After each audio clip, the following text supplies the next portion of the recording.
coucou tout le monde. Donc par rapport à cette petite capsule que je vous ai mise là à l'instant, je souhaitais vous apporter des petits compléments d'information, car s'il y a quelque chose que j'ai bien appris avec le temps, c'est qu'il faut toujours faire très attention à tempérer ses mots et bien argumenter. C'est pour ça que parfois des vidéos trop courtes sont problématiques, car il faut un peu balayer et bien expliquer comment à faire attention à ne pas comprendre les mots dans un extrémisme. En effet, beaucoup de personnes ont la blessure d'injustice, et dans la blessure d'injustice, on peut comprendre les choses un peu dans un extrémisme, à cause de ce côté rigide, hein, tout blanc, tout noir.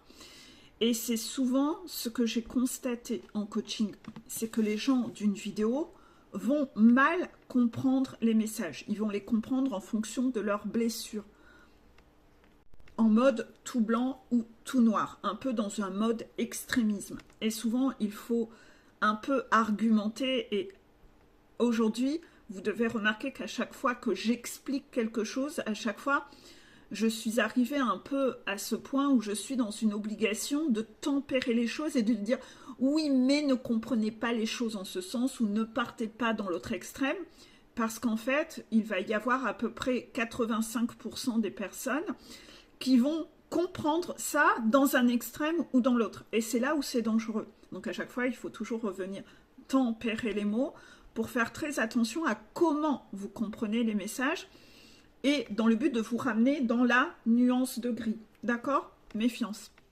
Il y a deux choses qui sont très importantes dans cet extrait qu'il a relaté. Et c'est là-dessus où je voulais apporter un petit complément d'information, en fait. Il explique comment se comporte un pervers narcissique quand il est seul, chez lui, etc. Hein? Un pervers narcissique quand il est seul, donc par exemple, il est en congé, il n'est pas au travail, il n'a donc pas un public à qui il peut en faire des tonnes, etc. Le pervers narcissique est comme un vampire qui a besoin de s'alimenter des autres. S'il est en vacances tout seul chez lui, c'est comme s'il flétrit, il n'a pas eu sa dose. Il a donc besoin de ressources narcissiques extérieures. C'est quelqu'un qui a extrêmement besoin d'aller se nourrir de cet extérieur. Il va donc se nourrir soit par plein d'appels, soit une multitude de soirées. Il n'aime pas être seul avec lui, c'est vide à l'intérieur, il a besoin d'aller chercher quelque chose à l'extérieur. Et donc le premier indice, c'est de voir ça, c'est que c'est une personne qui supporte pas d'être seule, qui va avoir besoin de se faire un agenda de malade, où il va pouvoir s'alimenter, avoir sa dose en tant que vampire, au téléphone à longueur de temps, soit à se faire un agenda de malade. Ça, c'est le premier indice, c'est la base. Quand il est sans cesse au téléphone, donc moi déjà, il faut savoir que je déteste le téléphone, de base, j'appelle vraiment. Je sais même pas si... Enfin, j'appelle pas beaucoup, hein. Franchement. Moi. Eux, ces gens-là, essayez de transposer, vous, si vous adorez ça, c'est une personne qui adore appeler un peu tout le monde et qui va un peu trop pia au téléphone. Soit il va passer son temps dans ses conversations à déblatérer sur le dos des gens, donc à créer la merde entre des gens, voilà, comme vous l'avez entendu, soit à toujours juger, hein, juger les autres pour remonter. Pardon, je crois que la vidéo s'est arrêtée. Il va beaucoup juger les autres et déblatérer sur le dos des autres pour remonter sa valeur. Il va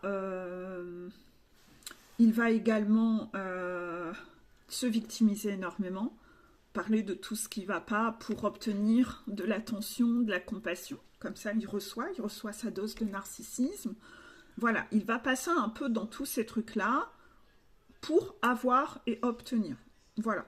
Ou il va appeler, monopoliser toute la conversation, il ne va même pas s'intéresser aux autres en face pour essayer de savoir, eux, comment ils vont, qu'est-ce qui se passe dans leur vie. Ils n'ont pas vraiment de capacité d'écoute. Ils appellent, mais c'est pour prendre toute la place. C'est pour ne parler que d'eux.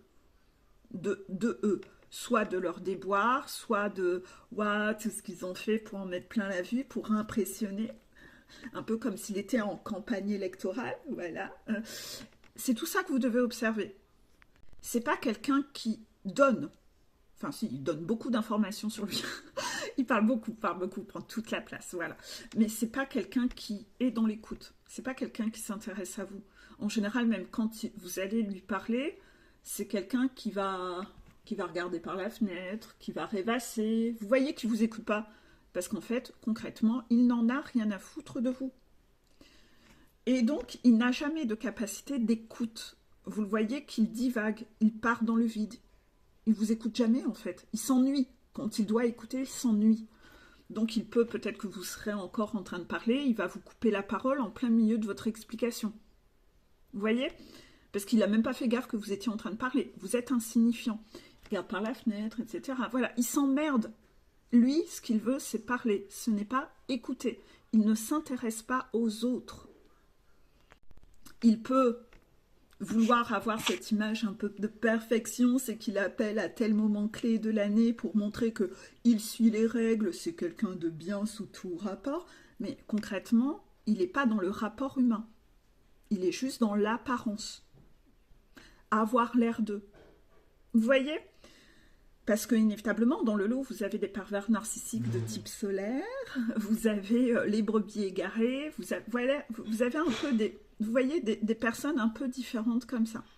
Et en général, c'est des gens qui, lorsque les personnes ne vont pas bien autour d'elles, étrangement, ils vont plus les appeler. Ben non, puisqu'ils ne peuvent plus prendre, il faudrait écouter. Et ça les intéresse pas du tout. Vous voyez? Est-ce que vous commencez un peu à voir la différence entre quelqu'un qui appelle pour soutenir et quelqu'un qui appelle pour prendre toute la place? Vous voyez la différence?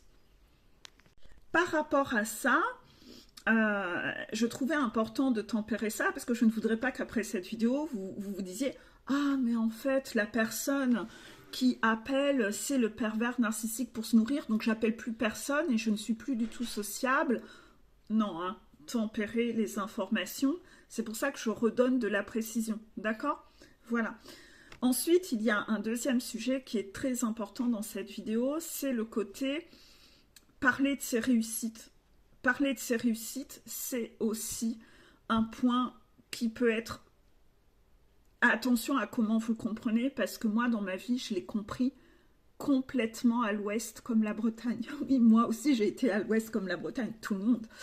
Et sur la notion de réussite, moi, j'ai été beaucoup là-dedans. C'est-à-dire que on va parfois vous expliquer, soit dans votre mode éducatif, soit parce que vous allez avoir des gens en face de vous, quand vous allez être tout pitchoun et à l'école, qui en font des tonnes. On en a tous connu des gens comme ça. Et parfois, vous savez, la vidéo de la mémoire, cette mémoire du passé où vous vous rappelez de quelqu'un qui en faisait des tonnes, et à un moment, vous pouvez avoir une peur bleue de ressembler à cette personne. Et vous n'allez plus jamais oser parler de vos propres réussites par peur qu'un jour vous deviendriez comme cette personne. Par peur que l'on pense que vous mentez. Par peur que les gens pensent que vous ressemblez à cette personne. Et vous avez tellement trouvé ça laid que toute votre vie, vous allez rester sur cette mémoire du passé qui va vous piloter, ou parce qu'on vous a dit que les gens... ou parce que l'on vous a dit que les gens qui parlaient de leur réussite, c'est parce que c'était des gros nazes, qu'ils avaient besoin d'en parler à fond. Et moi, c'est comme ça que j'ai été éduquée. De cette mémoire de ces gens-là, qui en font des tonnes. Et quand vous êtes enfant, vous pouvez recevoir une information en mode brut de décoffrage, sans analyse. Et sans y mettre cette nuance de gris. Et parfois, en tant qu'enfant, vous traduisez mal les paroles des adultes, qui, eux, ont cette capacité de nuancer leurs propos, et vous, en tant qu'enfant, pas du tout. Et ainsi, moi, toute ma vie, j'ai entendu, j'ai imprimé par des gens en face de moi et par tout ce que j'ai entendu, que si on parle de ses réussites, ça veut dire qu'on est nul. Car celui qui réussit n'a pas besoin d'en parler. C'est quand même très dérangeant comme façon de voir les choses. Très dérangeant, c'est très extrémiste en fait. Ça va faire que vous, en tant qu'enfant, vous n'allez jamais oser être fier de vous. Non, Parce que si vous êtes fier de vous, ça veut dire que vous allez être orgueilleux. Non, vous n'avez pas envie d'être orgueilleux. Donc en fait, vous partez dans un extrémisme où vous ne vous autorisez jamais à être fier de vous. Vous cherchez toujours à être dans la surenchère de vous prouver plus, toujours plus, de ne jamais être satisfait de ce que vous êtes, pour pas... Parce que si tu es fier de toi, ça veut dire que tu es quelqu'un d'orgueilleux. Tout ça, il faut en sortir parce qu'on a été quand même beaucoup dans une génération où il n'y a personne qui est fier de soi. On n'est jamais fier de soi. C'est mal d'être fier de soi. Ben non, en fait, pour l'estime de soi et pour la légitimité que l'on se donne, c'est des choses qu'on va devoir apprendre sur le tard parce qu'on ne s'est jamais autorisé à être là-dedans et c'est quand même un peu extrémiste quand même. Et il ne faut pas faire d'amalgame. Moi, c'est sûr que quand j'étais pitchounette, j'avais des copines qui racontaient n'importe quoi. J'en avais une, elle était complètement mytho. Elle racontait que sa marraine était fiancée à David Hallyday. Enfin, vous voyez. Donc, inévitablement, vous dites, oh, c'est quoi ces gens-là? Il faut surtout être très discret parce que j'ai pas du tout envie de lui ressembler. Vous voyez. Et en fait, vous partez dans un truc où vous parlez jamais de vous. Vous écoutez toujours les réussites des autres. Vous dites, ah, c'est bien, c'est bravo. Mais vous, personne ne connaît vos réussites. Et vous parlez tellement peu de vous qu'à un moment, les gens pensent que vous êtes une crétine, en fait. Vous voyez?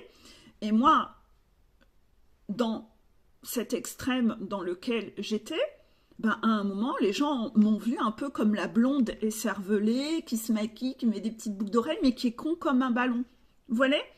Et en fait, c'est très dérangeant de ne jamais parler de vos réussites et de toujours vouloir vous mettre en retrait. Parce que vous pouvez complètement vous tirer une balle dans le pied où les gens pensent que vous êtes vraiment conne, en fait. Bah, vous réussissez rien, les gens ne savent pas qui vous êtes. Et pourquoi? Bah, parce que vous avez tellement peur que si vous parlez de vous, ça voudrait dire que vous seriez prétentieux comme ces gens-là, que vous partez dans un autre extrémisme où vous tirez une balle dans le pied, en fait. Et on ne vous demande pas non plus de partir dans cet extrémisme. Parce que moi, je suis partie dans un extrémisme dans ma vie où même quand les gens me faisaient un compliment, j'étais toujours en train de dénigrer le compliment qu'on me faisait. C'est-à-dire que si les gens disaient « Waouh, c'est bien, bravo, ce que tu as fait là-dessus, oh non, c'est nul, bah toi, tu as fait vachement mieux, regarde-toi ce que tu as fait. » Vous voyez, j'étais toujours là-dedans, toujours à me dénigrer. Non, moi, je voulais surtout pas être fière de moi. Ben non, être fière de soi, c'est être orgueilleux. Donc, je me dénigrais sans arrêt aux yeux des autres, en baissant ma valeur, en disant « Non, c'est nul. » Non, c'est nul. Plutôt parlons de telle personne, elle a fait beaucoup mieux, vous voyez. Mais en fait, vous devenez un meuble, vous devenez transparent. Et moi, j'ai dû développer le fait de oser parler de mes réussites. C'était quelque chose que je ne savais pas faire. C'est quelque chose que je ne savais pas faire. Et ça me demandait beaucoup de sortir de ma zone de confort. Et c'est la différence entre quelqu'un qui manque de confiance et quelqu'un qui a un excès de confiance. Faites attention là-dessus sur les discours que vous propagez à vos enfants. Parce que, inévitablement, il y a des gens qui sont dans le trop, et c'est pas à cause des gens qui sont dans le trop qu'on doit ne plus être assez. Vous voyez? Parce que cette influence de ces gens qui prennent trop de place, d'avoir peur de leur ressembler, il faut nuancer les choses. Il ne faut pas non plus que... Parce qu'à la fin, vous êtes transparent et ces gens-là prennent toute la place. Et ça, c'est très dérangeant, en fait. Donc, il y a cette notion-là à nuancer. Les personnes extrêmement toxiques, elles, en général, n'ont pas eu tant de réussite que ça. Et en fait, ce sont des gens qui, comment les repérer? Dans l'instant présent, ils n'ont pas de réussite. Ils vont toujours vous reparler de la seule et même réussite qu'ils ont accomplie il y a 30 ans, il y a 40 ans, il y a 10 ans. Et ils vous ressortent toujours le vieux dossier. Ils vivent toujours dans le passé. Ils vous reparlent toujours de ce truc qu'ils ont vécu. Et si, par exemple, sur les réseaux sociaux, ils vont toujours venir repartager sur les réseaux sociaux ce truc qu'ils avaient connu à une époque, qu'ils ont fait, etc. Vous voyez, par exemple, on va prendre un exemple con.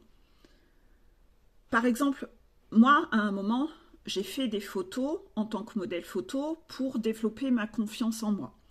Parce que je ne m'aimais pas du tout. Je me voyais encore grosse comme avant, enfin bref. Je ne m'aimais pas. J'ai fait ça à une époque. Vous voyez bien que dans tous les souvenirs qui remontent sur Facebook que je vous repartage les articles. Pourtant, ces photos que j'ai faites dans le passé et qui remontent dans les souvenirs, je vous les repartage pas. Je vous les remets pas à hey, t'as vu comme ouais. Non, ça m'intéresse pas. Ça n'est plus moi. J'ai fait ça à une époque, je renie pas, mais aujourd'hui, ça n'est plus moi. Ça a été une étape pour apprendre à m'aimer, mais ça n'est plus moi. Ben, une personne qui va être à fond là-dedans, c'est genre, elle va avoir 20 ans de plus aujourd'hui, elle va pas mettre une photo d'elle avec ses 20 ans de plus, mais elle va vous bombarder de comment elle était il y a 20 ans. Et elle va vous rebombarder de cette réussite, qu'elle a été top modèle, qu'elle a été si... J'ai été... Vous voyez, elle vit toujours dans ce passé à repropager. Ou quelqu'un qui, je sais pas, aujourd'hui vit modestement, mais a eu 6 mois de réussite financière, va vous repartager toujours les photos de ces 6 mois de réussite financière qu'il a connu avec les voyages. T'as vu, j'étais sur scène avec telle personne et je te le repartage et je te le repartage et je te le repartage. Parce qu'aujourd'hui, dans le présent, je ne suis plus capable d'avoir de réussite. Et c'est là où vous captez ces gens toxiques, c'est que ce ne sont pas des personnes dans la réussite, c'est des gens qui ont fait illusion à un moment et qui vivent toujours dans ce passé à vous le remettre sous les yeux pour... C'est ça qui détermine leur valeur. C'est toujours le même seul événement qu'ils répètent toujours en boucle. Et c'est là-dessus que vous devez observer. Ce n'est pas des gens qui vivent dans le présent. C'est des gens qui vous ramènent un passé toujours à vous et qui vous le montrent tout le temps. Vous voyez un peu, ce ne sont pas des personnes qui sont dans l'être, c'est des choses qu'ils ont fait. Et c'est ce faire qu'ils ont eu et vécu à un moment qu'ils vous mettent sous les yeux. Ils ne sont pas dans l'être, parce que là, ils n'ont plus rien à raconter dans le présent. C'est pour ça qu'ils vous parlent que de choses du passé. Et ils ne vous parlent en conversation que de choses qu'ils ont fait dans le passé, parce que leur présent est vide et creux. Parce que quand ils étaient plus jeunes, c'était plus facile de séduire. Aujourd'hui, dans le présent, ils sont vides. Il n'y a pas de ressources internes. Et plus la personne toxique vieillit, plus c'est vide de l'intérieur et moins il a de choses. Dans son être, il est vide. Il est obligé d'aller rechercher un truc du passé et le seul et même dossier du passé, parce qu'il n'a rien d'autre à vous exposer. Parce qu'il n'a pas de conversation dans le présent. Il n'a rien d'intéressant à raconter, il est vide de l'intérieur. C'est pour ça qu'il est toujours dans ce passé, dans ce faire du passé, car l'être dans le présent, c'est vide, c'est creux. Je ne sais pas si j'ai réussi, il me faudrait beaucoup trop de temps pour développer toute cette notion-là, malheureusement. Et la vidéo va être trop longue après, donc là, j'arrête là et on en reparlera une prochaine fois.